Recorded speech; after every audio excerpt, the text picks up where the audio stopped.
Hi guys, welcome back po sa aking channel.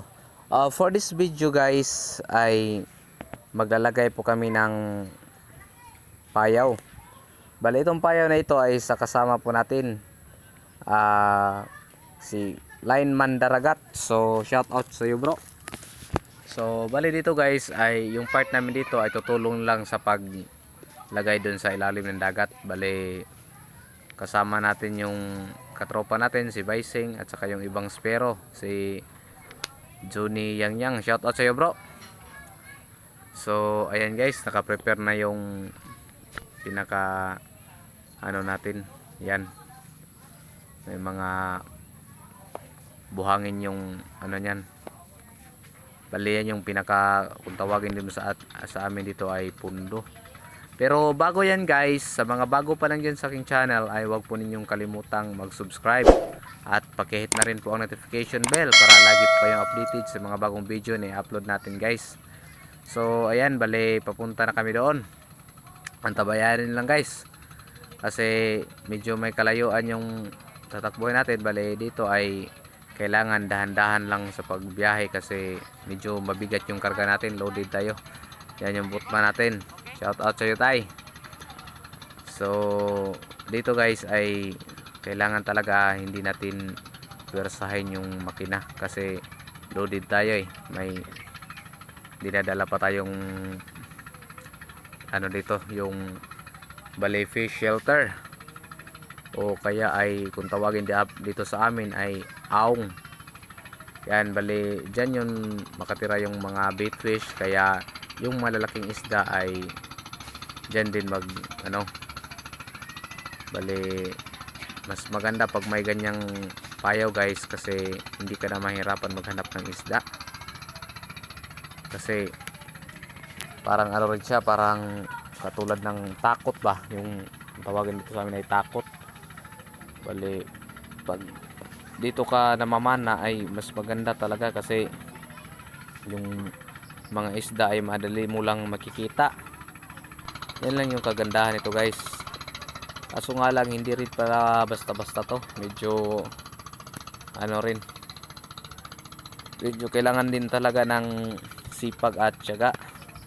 Kasi yung paggawa pa lang nito, kahit hindi kami nakasama ay halos ilang araw din yung paggawa nito. Bali sila lang yung gumagawa guys. Ang sa amin lang dito ay tutulong lang para mailubog ito sa dagat.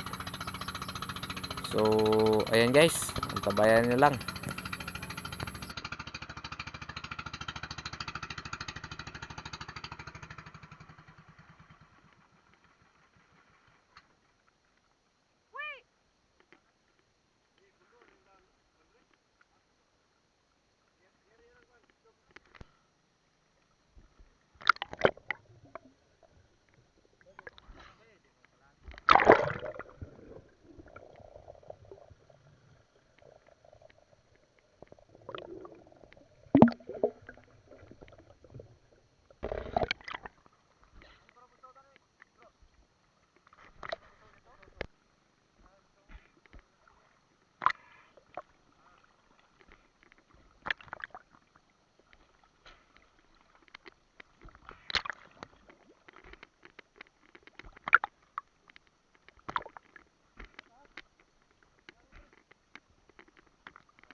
Tay, pwede ko sa ka, kuan tay, kana. O, hini-hini ang kuan kay. Oh.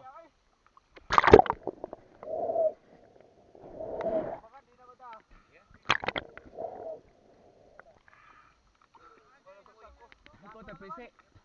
Iko tagpisi.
Tabagig bira. Pero basa ka ba?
So ayan guys, dito ay natapos na po naming mailunod yung isang fish shelter o aong. So Bali medyo matagal din namin bago ito nailunod guys, kasi medyo malakas yung current. Kaya medyo nahirapan kami kasi hindi pa namin alam kung paano sa paglagay ng mga ano dito guys, tawag nito yung mga pabigat ba. Bali kung tawagin natin dito sa amin ay pundo. So kaya medyo nahirapan kami. At saka yung ano dito guys, kasi medyo malakas yung current, kaya medyo malabo yung dagat. So ayan, maganda yung pagkapwesto niya guys. Yan yung kasama natin si Juni Yang Yang. Shout out sa iyo bro. Ayan. Bali dalawa yung ilalagay namin na ano dito guys, fish shelter o tirahan ng mga isda. So sana ay may mga malalaking isda na tumitira din dito. Kaya pag napasyalan namin ito na spot, at sana ay makahuli rin kami. So bali doon na kami sa kabilang ano guys, payaw. Naghanap kami ng magandang pwesto. Kasi yung pinaglagyan namin dito ay merong takot sa gilid. Bali malapit lang to sa may takot guys. So dito ay ayan, inihanda muna namin yung tinanggalan namin ng mga tali, at saka pinapwesto muna namin ng maayos. Tapos nilagyan na namin siya guys ng pinaka ano guys, pabigat niya, para hindi katulad kanina na medyo nahirapan kami na paglagay. Kaya medyo natagalan yung pag ano namin doon. Kaya ayan ay meron na siyang pabigat, kaya balance na siya. O ayan, hindi katulad kanina na hindi maganda yung pagkapwesto niya sa ilalim ng dagat, kaya inaayos pa namin. So dito guys ay maganda yung pagkapwesto din to guys, kaya hindi kami nahirapan. So ayan yung pagkalagay niya guys, mas maganda to kaysa kanina. Kasi kanina kailangan pa namin tumagilid, kasi yung pinakaano namin kanina guys, yung pinakapayaw, kaya medyo nahirapan kami. Ito nakapwesto na siya, kaya ang ginawa ko na lang at saka yung kasama natin ay pinapwesto na lang yung mga buhangin na nakalagay sa sako. Para ganyan, pinasok namin sa loob para hindi kami nahihirapan tapos yung payaw naman guys, at saka itong aong kung tawagin dito sa amin, ay pag halimbawa medyo malakas yung current ay hindi siya nadideform, o kaya yung sa iba kasi ay bali nadala ng ano current, kaya kung minsan ay hindi na mahanap. So ang ganitong paraan namin guys ay medyo marami yung nilagay namin na ano dito, yung buhangin nilagay namin sa sako, saka nilagay namin sa gitna. Ayan, kung napapansin nyo yan, nasa gitna siya. Yan, nilagyan namin yan para talagang kahit na medyo maalam yung dagat, o may bagyo man, o may kalamidad man, at saka medyo kung malakas man yung current, ay hindi pa rin madideform yung pinaka silungan natin ng isda guys. So yan yung paraan namin dito sa paggawa ng ano guys, silungan ng isda. Mas maganda kasi nito guys, kasi pag namamana ka ay madali mo makita yung isda. Yan yung kasama natin, si Lineman Daragat PH. So ayan, shout out sa iyo bro. Ayan, ibang klase rin itong gumawa guys. Oh, parang ano, buwis buhay din pala. Oh, tingnan nyo guys, kung napansin nyo ay pumasok siya sa loob ng ano, pinaka ano natin ng isda, para lang maganda yung pagkatali ng mga buhangin na naipasok sa sako, kaya para hindi basta-basta nasisira talaga. So yan guys, at nailagay na namin yung dalawa. Ang kailangan na lang doon ay lagyan ng buya para may ano siya.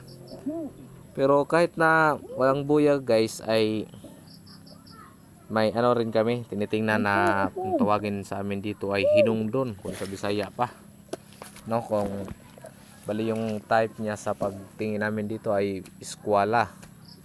Kung titingnan mo ay dito sa bandang gilid at saka sa kabilang side naman. Yun yung tinatawag namin na hinungdon kasi pag halimbawa napuputol yung pinaka buya niya ay hindi talaga siya basta-basta nawawala, makikita mo pa rin. So yan din yung advantage nating mga espero guys, kasi kung hindi ba natin nakikita kaagad yung bali yung pinaka taguan ng isda ay sinisisid naman natin, kaya hindi tayo nahihirapan. So yan yung pwesto niya guys, oh. Okay talaga yung pagkagawa nila Bro Albert, yung kasama natin sa. Kung gusto niyo panoorin yung ano nito guys, tutorial sa paggawa, ay meron din yung YouTube channel yung kasama natin, Lineman Daragat. Nandun lang yung video nito sa paggawa nila.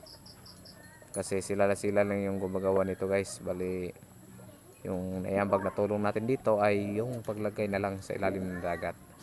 Kasi hindi rin para basta-basta to guys, hindi basta-basta maggawa kung ilang tao lang talaga yung gagawa nito. Kailangan talaga bayanihan din.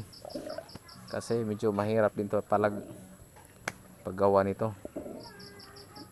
So sana guys ay may natutuhan po kayo sa video na ito, at ulitin ko sa mga bago pa lang dyan sa aking channel ay wag po kayong